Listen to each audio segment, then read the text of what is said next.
আমাদের করি যে প্রতিটা মাস মর্যাদার সহিত পালন করা, অতিবাহিত করা।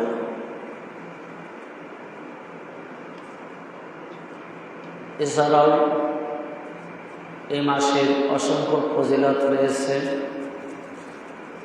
তার মধ্যে এই মাসের মধ্যে আজকে জানা পুরুষ পাক 14 ফাল্গুনে অনুষ্ঠিত হয়। বাংলা তারিখ অনুযায়ী হযরত সৈয়দ শাহ শামসুল আলী আল কাদরি বা মুর্শিদ আলী আল কাদরি এবং মাওলা হুজুর পাকের নামে যিনি খ্যাত, তিনি শাওয়াল মাসে পর্দা নিয়েছেন, বেসালে হক পার হয়েছে। এই জন্য শাওয়াল মাসের মর্যাদাটা আমাদের নিকট অতি গুরুত্বপূর্ণ এবং যতগুলো মর্যাদাপূর্ণ মাস আছে তার মধ্যে একটি মাস শাওয়াল মাস। দীর্ঘ একটি মাস পবিত্র রমজান মাসে রোজা অতিবাহিত করে এই শাওয়াল মাসটা শুরু হয় ঈদ উল ফিতর দিয়ে, যার পহেলা শাওয়ালে আমরা পবিত্র ঈদ উল ফিতরের নামাজ আদায় করেছি। শাওয়াল মাসের ফজিলত সম্পর্কে অসংখ্য হাদিস বা ফজিলত সম্পর্কে হুজুর পাক অসংখ্য বাণী বর্ণনা করেছেন। তার মধ্যে খাস করে একটি বিশেষ মর্যাদা, সেটা হলো এই শাওয়াল মাস যারা পাবে তারা যেন শাওয়াল মাসের 6টি রোজা রাখে। এই রোজার ফজিলত অসংখ্য রয়েছে। আজকে আমি যে বিষয়টা আলোচনা করব, শাওয়াল মাস উপলক্ষে যে মহান আল্লাহ রাব্বুল আলামিন আপনাদেরকে আজকে 30টি রমজান, একটি মাস সিয়াম সাধনার পর পবিত্র ঈদ উল ফিতরের জামাত আদায় করার মাধ্যম দিয়ে আজকে এই প্রথম জমায় আমাদের হাজির করার সৌভাগ্য নসিব করলেন। এজন্য আমরা মালিক মাওলার প্রধান জগতে জানাই ভক্তিপূর্ণ সেজদা।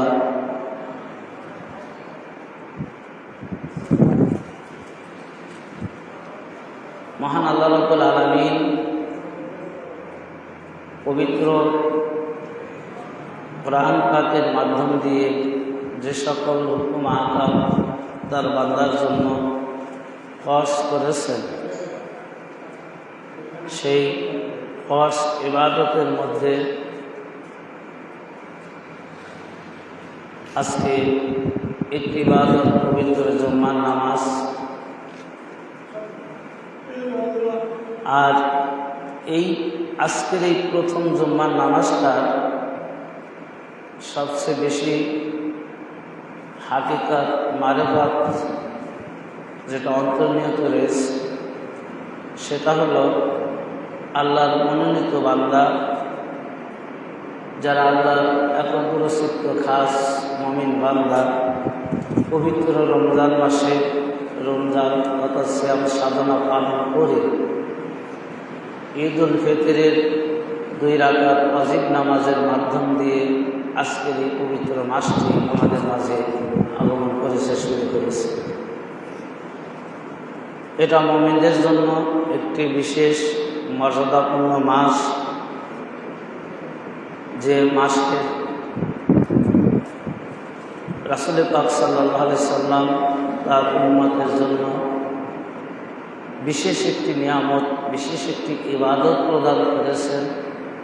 সেই ইবাদতটা হলো এই মাসের 6টি রোজাও আছে এবং এই রোজার মধ্যেও অনেক ফজিলত রয়েছে। এই রোজা দ্বারা আল্লাহর নৈকট্য লাভের মাধ্যম। আজকে আমরা প্রতিটা মাসের যে মহরম মাস হতে শুরু করে আরবি বছর হিজরি সনের মহরম মাস হচ্ছে প্রথম মাস। এই মাস হতে শুরু করে জিলহজ মাস পর্যন্ত আমরা আলোচনা করি প্রতিটা জুমায়। আসলে প্রতিটা মাসে যে গুরুত্ব থাকে সেই গুরুত্ব, সেই মর্যাদা যে কারণে প্রতিটা মাসের গুরুত্ব এবং মর্যাদা বৃদ্ধি হয়েছে ওই আলোচনা করার কারণে আমরা একটু অন্যদিকে আলোচনা করার সুযোগ আমরা একবারে পাই না। আজকে আমি আশা করছি যদি আমার মালিক মওলা পাক তিনি দয়া করেন, আজকে যেহেতু প্রথম জুম্মা, এ মাসের মধ্যেও আমাদের একটি গুরুত্বপূর্ণ দিন আছে, সেটা হলো 26শে শাওয়াল দিবাগত রজনী 27 তারিখ জানার উরুস পাক চৌঠা ফাল্গুনে মহা উৎসবের মাধ্যম দিয়ে লাখো ভক্তবৃন্দর উপস্থিতির মাধ্যমে উদযাপিত হয়। সেই উরুস পাকটা হল মওলা হুজুর পাক নামে খ্যাত তানার পবিত্র বেসালে হক। আর তানার এই পবিত্র বেসালে হকটা সংগঠিত হয়েছে এই পবিত্র শাওয়াল মাসে।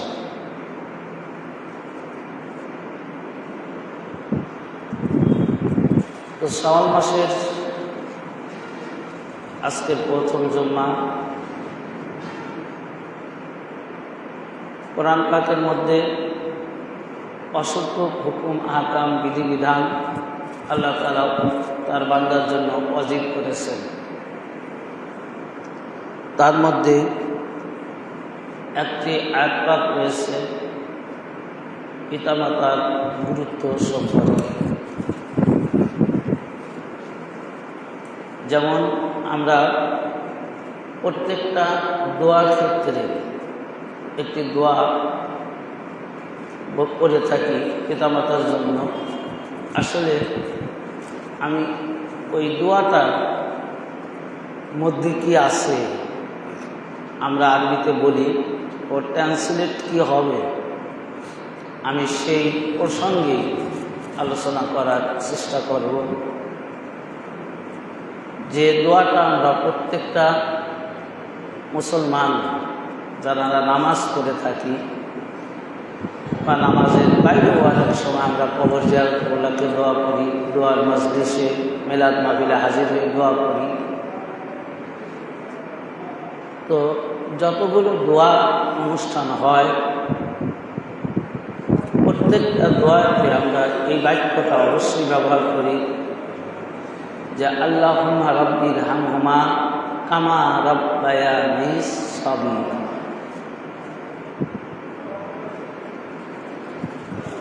এটা কোরআন পাকের একটি আয়াত পাক।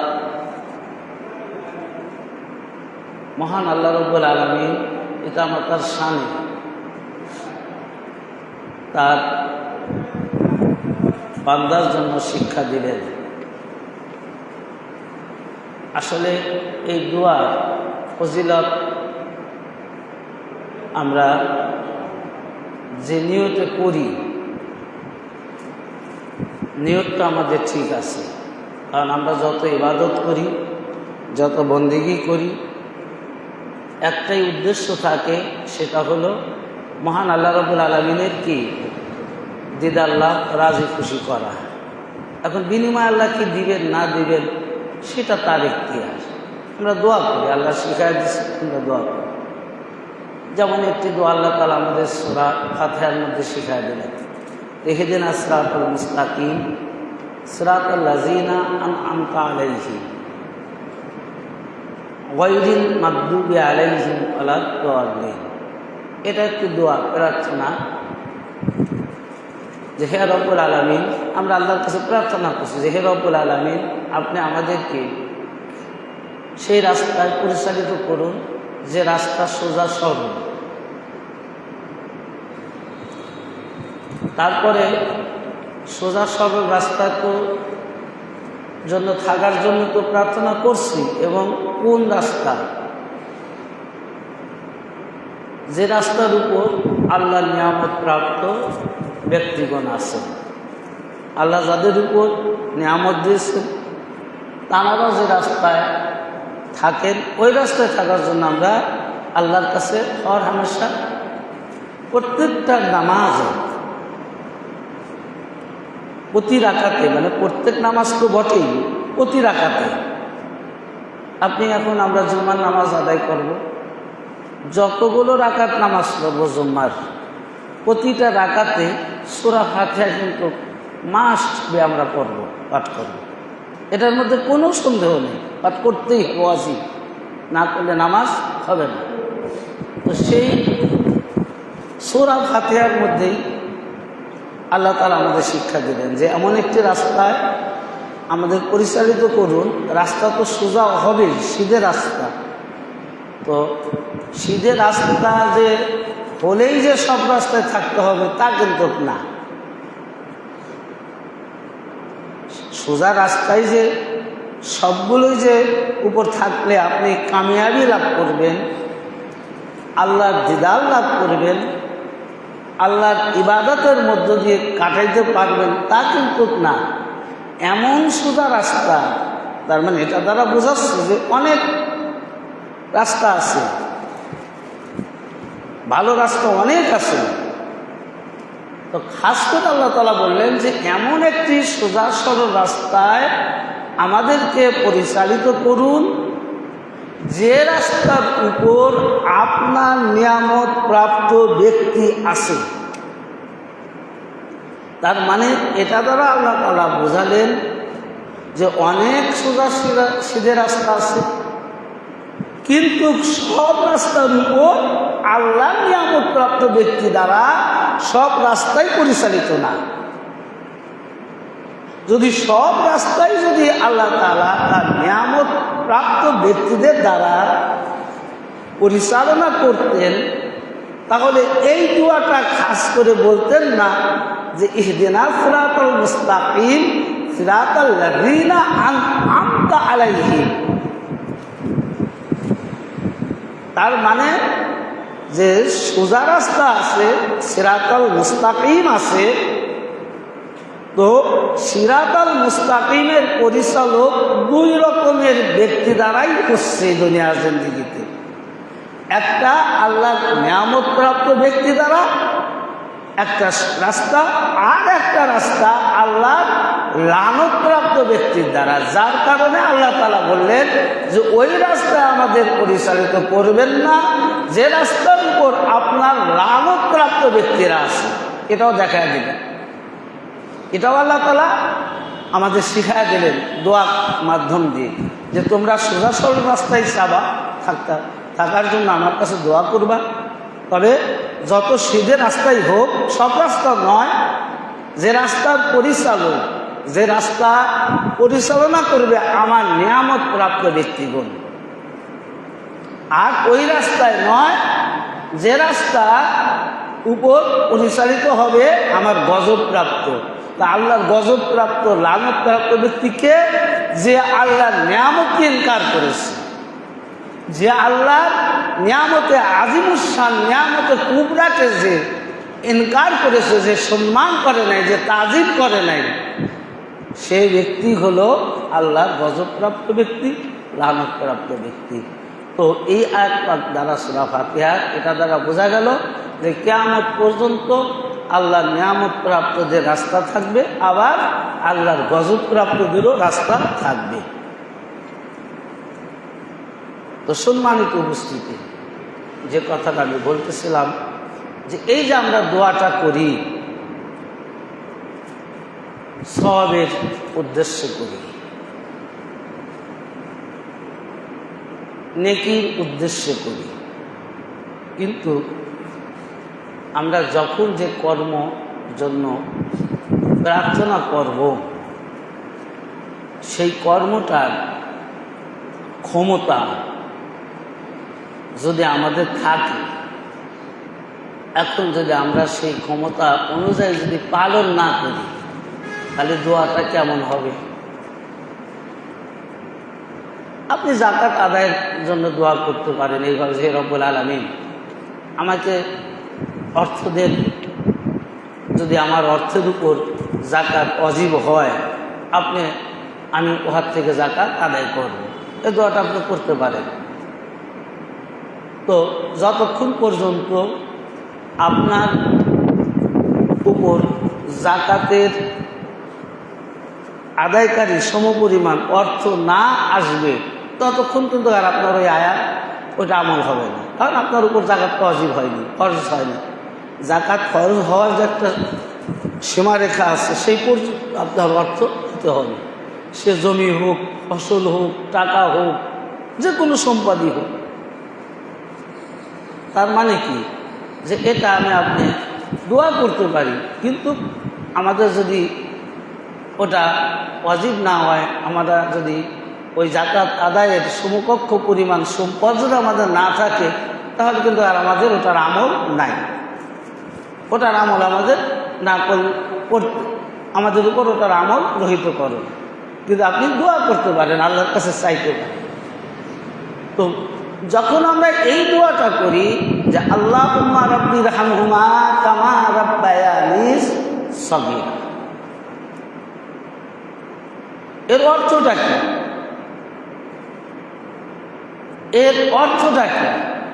এর অর্থটা হচ্ছে এটা যে রাব্বির হামহুমা, হে আমাদের প্রভু, হে আমাদের প্রভু, হে আমাদের রব, হে আমাদের সৃষ্টিকর্তা, হে আমাদের খালিক মালিক রাজ্জা, এক কথা আমার প্রভুর কাছে আমরা প্রার্থনা করতে চাচ্ছি যে আপনি আমাদের উপর এই করুণাটুকু দান করুন, যে রাব্বির হামহুমা, আমাদের উপর এই করুণাটুকু, এই দয়াটুকু প্রদান করুন, যে দয়াটুকু আমাদের পিতামাতার উপর দিয়েছিলেন। আর যে দয়া আমাদের পিতামাতার উপর দিয়েছিলেন, আমাদের পিতামাতা যে দয়া দ্বারা আমাদের ছোটকালে, শিশুকালে লালন পালন করেছে। অর্থাৎ যে রব্বুল আলামিনের কাছে আমরা প্রার্থনা করছি, দোয়া করছি যে রব্বুল আলামিন আমাদের উপর আপনার রহমত দান করুন, ওই রহমত যে রহমত আমাদের পিতামাতার উপর দিয়েছিলেন, আর পিতামাতা যে রহমতের কারণে, যে দয়া দ্বারা আমাদের শিশুর থেকে শুরু করে অদ্যাবধি পর্যন্ত লালন পালন করেছে। তো এমন একটি দয়া আপনি করুন যেন আমরা শিশু অবস্থায় আমাদের পিতামাতা আমাদের যেরকম লালন পালন করছে, আমাদের উপর অনুরূপ দয়া করুন, যে দয়া দ্বারা আমাদের পিতামাতাকে আমরা তাদের অসহায় বৃদ্ধ অবস্থায় যেন আমরা ঠিক অনুরূপভাবে লালন পালন করতে পারি।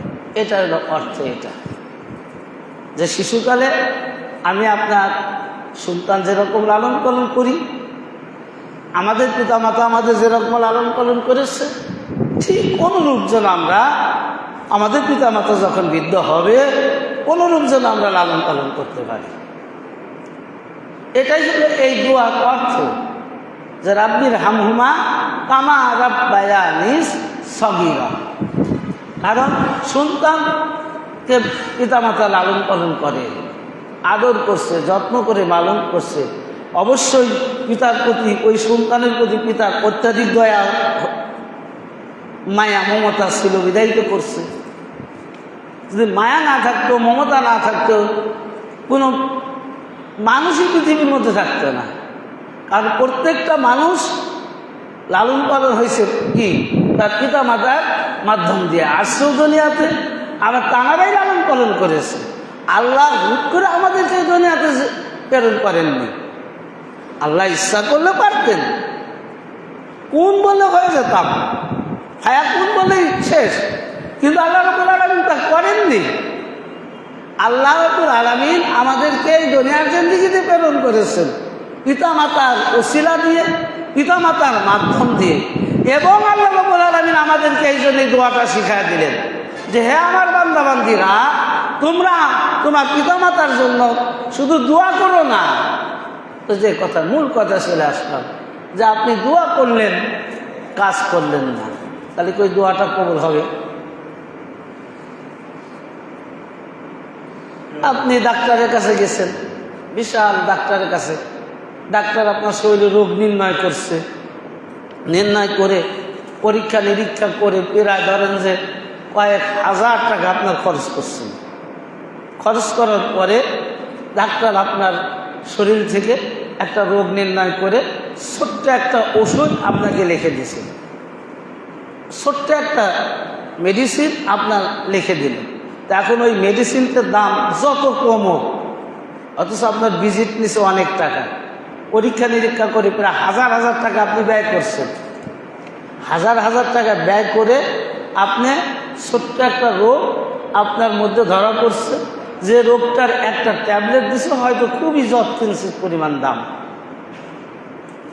এখন আপনি যদি মনে করেন যে এত টাকা খরচ করে আমার রোগ নির্ণয় হয়েছে, এই অল্প টাকার ওষুধ আর খাবো কি? এত টাকা খরচ করে আমার দেহের রোগ নির্ণয় হয়েছে, তো মাত্র আমি এই 2 টাকার একটা প্যারাসিটামল খাবো না? আমি খাবো না। তাহলে কি আপনার রোগ ভালো হবে? তাহলে কি আপনার এই পরীক্ষা নিরীক্ষার কোনো মান মর্যাদা সম্মান থাকবে?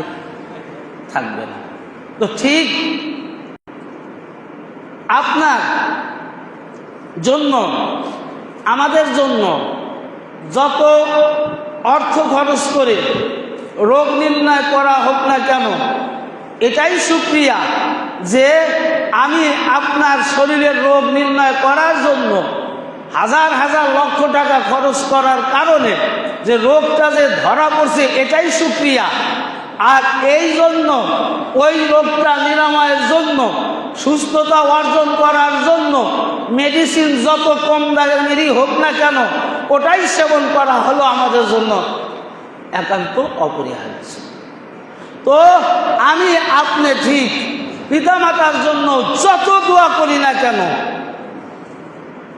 যত দোয়া করি না কেন, যত প্রার্থনা করি না কেন, যদি কোনো ব্যক্তির সম্মুখে তাদের বৃদ্ধ পিতা মাতা থাকে, প্রথমত দোয়ার চেয়ে আগে কর্তব্য হলো তাদের সেবা করা, তাদের যত্ন করা, তাদের ভালোবাসা, তাদের মুখে এক মুঠো খাবার তুলে দেওয়া, তাদের শরীর অসুস্থ হলে আপনাকে কি করা, খবর নেওয়া যে আজকে আমি আমার সন্তান নিয়ে যেরকম সানন্দে আজকে রাত উদযাপন করছি, অতিবাহিত করছি, একদিন আমার পিতাও আমাদেরকে নিয়ে এইরকম ভাবেই সে কি করেছে, রাত অতিবাহিত করেছে।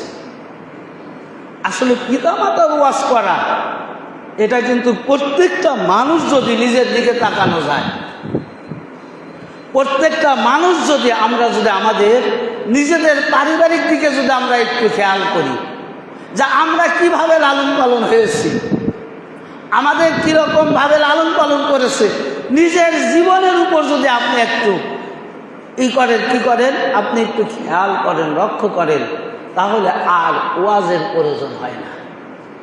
কারণ বোঝাই জোর করে মানুষকে হিদায়াত আনা যায়। আমি এখন আপনার বাড়িতে পারিবারিক সন্তান পিতার মধ্যে ঝগড়া লাগছে, ভালো, সমাজের মানুষ বা আত্মীয় স্বজন গিয়ে মিল করে দিতে পারে যে ভাই আর যেহেতু বাবা অন্যায় করলে করতেই পারে, আপনি আর কিছু এর উপর আর কিছু মনে রাখেন না। কিন্তু আপনার মন থেকে মানতেছে না, মনে আসতেছে না। আর যখন আপনার মনের থেকে আসবে, আপনার হৃদয়ের থেকে যখন উদ্ঘাটন হবে যে না, সে আমার জন্মদাতা পিতা, সে আমার মাতা, সে যত খারাপ হোক না কেন, যাই হোক না কেন, আমাকে তার সেবা করতে হবে। যেরকম রাসূল পাক সাল্লাল্লাহু আলাইহি সাল্লামের জামানা কোনো সাহাবীরা মুসলমান হয়েছে, কিন্তু পিতামাতা মুসলমান হয়নি, তারা মুশরিক ছিল, তারা বেদুইন ছিল, তারা রাসূল পাকের শত্রু ছিল, দ্বীনের শত্রু ছিল, ধর্মের শত্রু ছিল। তো সাহাবীরা জিজ্ঞাসা করছে, ইয়া রাসূলুল্লাহ, ইয়া হাবিবাল্লাহ, হুজুর আমার বাবা তো আমার কাছে এসেছে, কিন্তু তিনি তো এখনো ইসলামের প্রতি অসন্তুষ্ট, কালিমা পড়েনি, মুসলমান হয়নি, তা আমি কি এখন তার সঙ্গে ভালো আচরণ করব? হুজুর পাক বললেন যে হ্যাঁ, অবশ্যই করবে। হুজুর পাক বললেন যে অবশ্যই করবে। সে হতে পারে মুশরিক, হতে পারে কাফের, হতে পারে কালিমা না পান্নেওয়ালা, কিন্তু সে তোমার পিতা মাতা, সে তোমাকে জন্ম দিয়েছে, এই কারণে তুমি তার সঙ্গে ভালো আচরণ করবে। আচ্ছা, 90 বছর 80 বছর বয়সে হয়তো এখন আমাদের এরকম পরিবেশ নেই, আমাদের বাপ মার এরকম সন্তান নাই যে বাপ মা বেঁচে আছে অথচ ছেলের বয়স প্রায় 80 বছর। 80 বছর ব্যক্তির কোনো বাপ মাকে এখন পাওয়া যাবে খুব কম, 70 এরকম খুব কম। তারা ভাগ্য, আমি মনে করি যাদের আছে তাদের ভাগ্য ভালো। তো হযরতে আবু হুরায়রা রাদিয়াল্লাহু তাআলা আন, তিনি বয়স প্রায় 80-90। তো তিনি রাসূল পাকের কাছে এসে অবজেকশন দিলেন, বিচার দায়ের করলেন। কারণ আবু হুরায়রা রাদিয়াল্লাহু তাআলা আনহুর বয়স যদি 80 বছর হয়, ওই 80 বছরের সন্তান 20 বছরে যোগ দেন, তার মানে 100-র উপরে বা 100। তো সেই মা ওই 80 বছর সন্তানের গায়ে হাত দেয়। চিন্তা করার বিষয় না যে আপনার বয়স 80 বছর, আপনার বাবা বেঁচে আছে, মা বেঁচে আছে, ওই মা আপনার 80 বছর বয়সেও কি করছে? প্রহার করছে। এই সমাজ হলে কি করতাম? এখনকার যুগের ছেলেরা কি করতো? যাই হোক, তো হুজুর পাকের নিকটে এসে বিচার দিচ্ছেন আবু হুরায়রা। এই আবু হুরায়রা নামকরণ কেন হয়েছে এর একটা হাকিকাত আছে। উনি এরকম বড় হাতওয়ালা আস্তানা জামা পরতেন আবু হুরায়রা। আবু শব্দের অর্থ হল পিতা, আর হুরায়রা শব্দের অর্থ হল বিড়াল ছানা। উনি যতবার রাসূল পাকের দরবারে আসতেন, এই আস্তিনের মধ্যে বিড়ালের বাচ্চা নিয়ে আসতেন। তো হুজুর পাক তাকে খুশি হয়ে বিড়ালের পিতা হিসাবে নামকরণ করলেন। এই জন্য আবু হুরায়রা মানে বিড়ালের বাবা, বিড়ালের পিতা। তো যাই হোক, ওনাকে ওনার মা প্রহার করে। তো 80 বছরের একটা ছেলে, তার মায়ের বয়স কত হতে পারে? তো এখন হুজুর পাকের নিকট এসে আবু হুরায়রা বিচার দায়ের করলেন, অভিযোগ করলেন যে ইয়া রাসূলুল্লাহ, ইয়া হাবিবাল্লাহ, হুজুর আমার মা আমাকে এখনো ধরে মারে, প্রহার করে। এটা তার আবু হুরায়রা এই অভিযোগ শুনে রাসূল পাক বললেন, আমি কি করতে পারি? তোমার মা তোমাকে মারে, নিশ্চয়ই তুমি কোনো অপরাধ করো। কোনো পিতা মাতা তো সন্তানের গায়ে এমনি এমনি হাত দিতে পারেনি, এমনি এমনি প্রহার করে না। যতক্ষণ একজন পিতা বা মাতা সন্তানের অধিষ্ঠিত অর্থাৎ জ্বালা যন্ত্রণা নিয়ন্ত্রণ ঠিক রাখতে পারে, ততক্ষণ তাকে মুখ দ্বারা একটা খারাপ বাক্য উচ্চারণ করে না। এটা সত্য, এটা সত্য। কিন্তু তখনই সন্তানের জন্য পিতামাতা হয়তো কোনো অভিশাপ করতে পারে, প্রহার করতে পারে। কখন? যখন সন্তানের অত্যাচারে পিতামাতা খুব অধিষ্ঠিত হয়ে যায়, একেবারে অসহ্য হয়ে যায়, তখন হয়তো একটা কিছু করে, তার আগে কিন্তু করে না।